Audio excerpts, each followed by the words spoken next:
The world we live in today is full of lots of online accounts and passwords to remember. And it's also full of people who don't have as good memories as people used to have.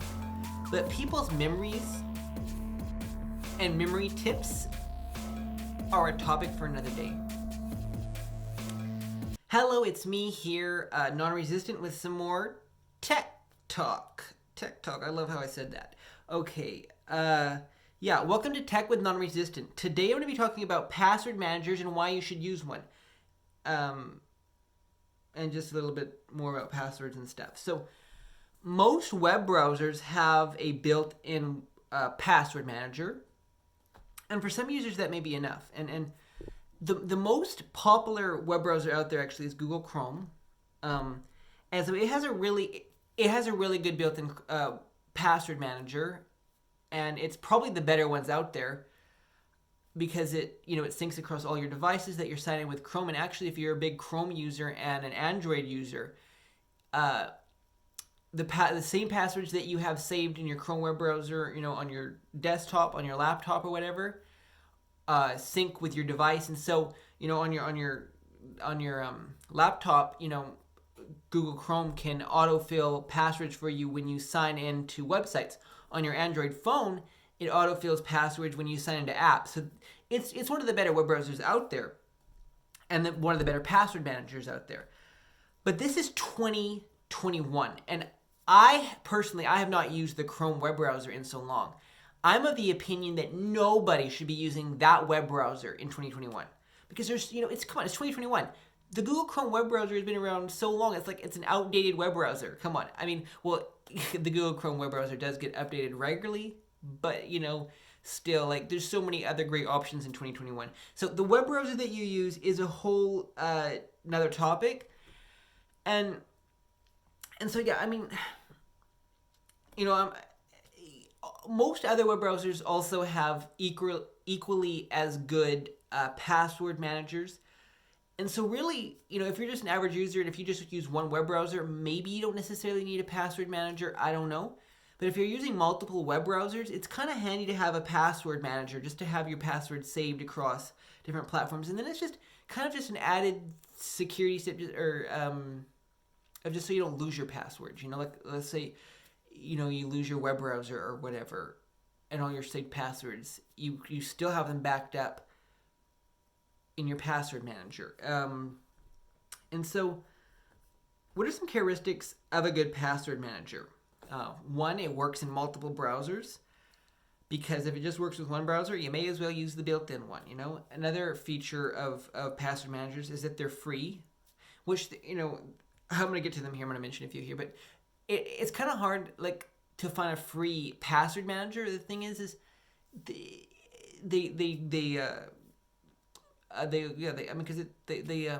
have a monthly subscription or whatever. It is relatively cheap if you are willing to pay for it, $2 a month or so, or $4 a month. The different plans are, but I personally wouldn't want to pay for I use a password manager, and I would never want to pay for a password manager. And so a good password manager is free.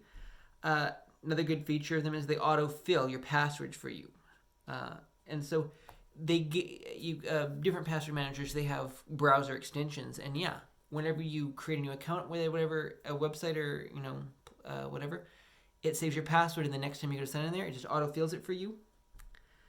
And then another thing with good password managers is they just give you warnings, like repeated passwords or data breaches, and then also, when creating new accounts, they suggest strong passwords when creating new online accounts.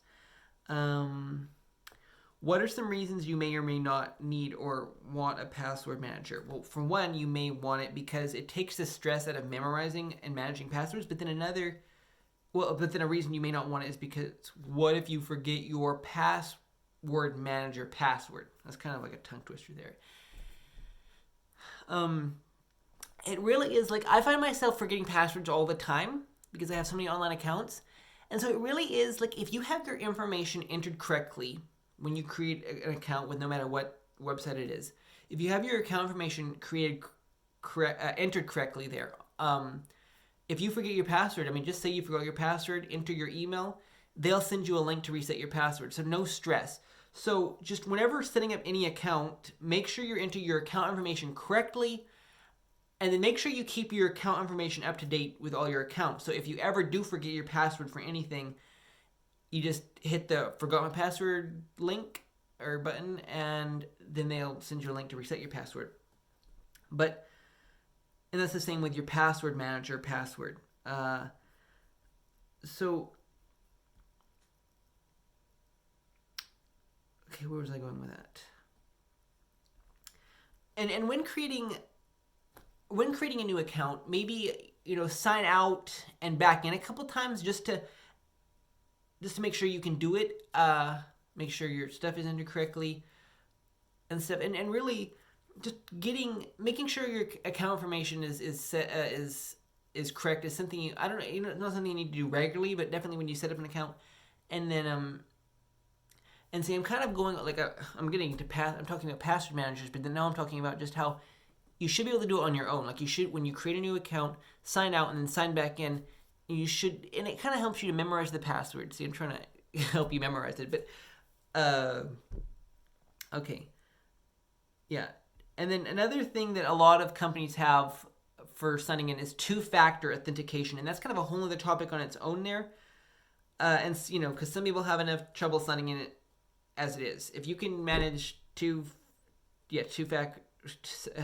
authentication, you're pretty cool. But it's a hard thing to keep up with all these things, because then you have to have authenticator apps and all that, and that's a whole other topic. So some great password managers, and there's not too big of a selection here. And I'll just share 3 names here: LastPass, 1Password, and NordPass. I'll have links to these in the description of this video here. But there's not that large of a selection of password managers, or maybe it's just either because I haven't heard about that many password managers, or I just don't want to share that many with you because I don't want to overwhelm you with options. And so out of the 3 that I mentioned here, the one I have the most experience with is LastPass. You can use it free on all your laptops but not your mobile devices, or on all your mobile devices and not your laptops, starting soon here in March.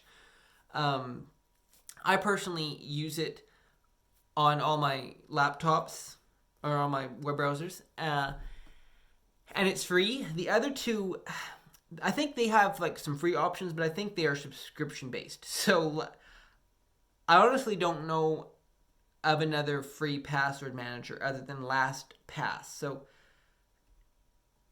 that's the one I would suggest using. LastPass. It's the first one really I came across, the best one I found so far. And so password managers, like LastPass, it has a browser extension, so it works great on desktop. But using I know the future really, and this is kind of a whole other topic, kind of the future of I see is just more things and more activity being done on mobile devices. And so I've never really seen yet a good password manager for mobile devices. And maybe that's because I haven't done enough research yet. And so I'm doing a video about password managers without doing enough research. But because it is a little bit different of a thing there. Because on the web, you can have an extension, and it autofills your passwords. On phone, it's like an app, and so you'd have to give it permission, I guess, whatever, to autofill. I don't know if there is any password managers on phones that autofill. But it still is nice just to have a library of your passwords, because I know that people, and I so often forget passwords, and people do forget passwords. And so I guess I'm about done talking here. And so I know I just talked about password managers, but the tech tip of the day that I want to close with is just for certain accounts, do not use a password manager. I recently read a post by someone about someone who is trying to sign into a Chromebook, and he had some trouble because he forgot his Google password. And there are times, as there's times maybe when we will not have access to a calculator and we need to know our math facts.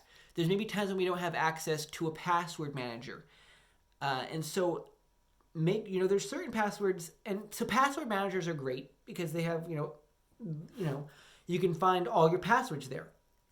But there are times, and there are certain passwords you should not forget. And so I created a short list here of passwords that I think are very important and that you shouldn't forget here. And it's okay to use a password manager for these passwords, so that way they're saved. But these are very important passwords to remember here. Your Google account password, your Microsoft account password, your Apple password, your password manager password, and I guess your email password if you're not using Gmail, Outlook, or iCloud.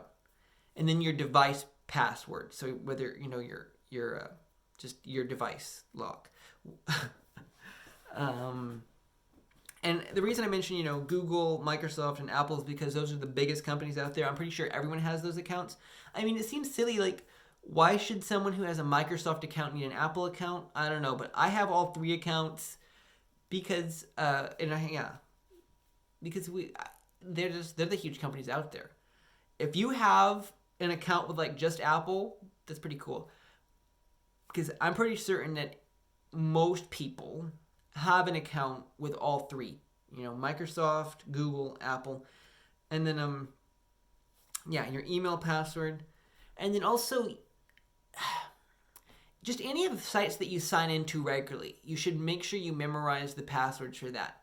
And then memorize passwords for applications that you sign into that you can't use a password manager. Because it just makes things easier. But as always, even though it's important. And another thing I want to challenge you to, because in this world we live in, it can be so easy to use things like password managers. And I would recommend you use one just because. But I also encourage you and challenge you to challenge yourself to memorize passwords. Like, we as humans have the ability to work on our memory. Like, I mean, we can build up our memory. There's different extensions. This is another topic here entirely, but there's the cool extension here that it's for teaching you different languages, and it turns different words. So as you're browsing the web, it turns different words, shows them in a foreign language to help you learn different languages. I used it for a bit. I don't like that extension because it's just I don't even hardly read or look at any of the words that much on a web page, because I do a lot of, and I wasn't really learning the languages, so it wasn't really helping me any. But in our browsing and in our online use, you can be lazy about it, and you can use a password manager. Oh my, this is not the way I was planning on ending, but you can or you can push yourself. You can challenge yourself to memorize. And it's just a daily thing. Like, don't, make a choice, daily, just to push yourself and to challenge yourself to memorize these passwords. But it is hard. It's not something I'm perfect at, because I fail at memorizing passwords and I always have to reset them. And it is, it is a lot, like managing online accounts. Like, it's a really, really hard thing. And I don't think it's something we as humans were even built for. Like, our brains just weren't built to be in charge, like to memorize. Like, because I have like over 100 online accounts with so many different things, like 100, like, I don't know, like definitely over 100 online accounts, I'm pretty sure, with social media and just other tools I use. And that's a lot of passwords to memorize. And the thing with the online world that we live in, the world we live in today, with so much things being online, is we get disconnected from people. But see, with the world we live in, social media is a whole other topic, and I hope I'm not rambling on and stuff. I didn't even have hardly that good of a plan when I started this video here. But yeah, social media, social media gives you the ability to connect with hundreds of people, kind of, and so you think, you're connected with a lot of people, and you have a lot of friends, like on Facebook, I have like 100 some friends, but how many people are you actually connected with? How many people do you actually have a good relationship with? And so even though technology is nice, it's not good. And so I encourage you to challenge yourself as you're browsing the web, to try to memorize, to build up your memory. But then also encourage you maybe to get off your devices every once in a while and to interact with real live people. Okay, that is it for today. Thank you so much for watching, listening to, or reading Tech with Nonresistant. My name is Nonresistant, by the way, and maybe that's just a pen name. And you know what? I should talk about pen names one of these days. Anyways, stay tuned for more tech with Non-Resistant.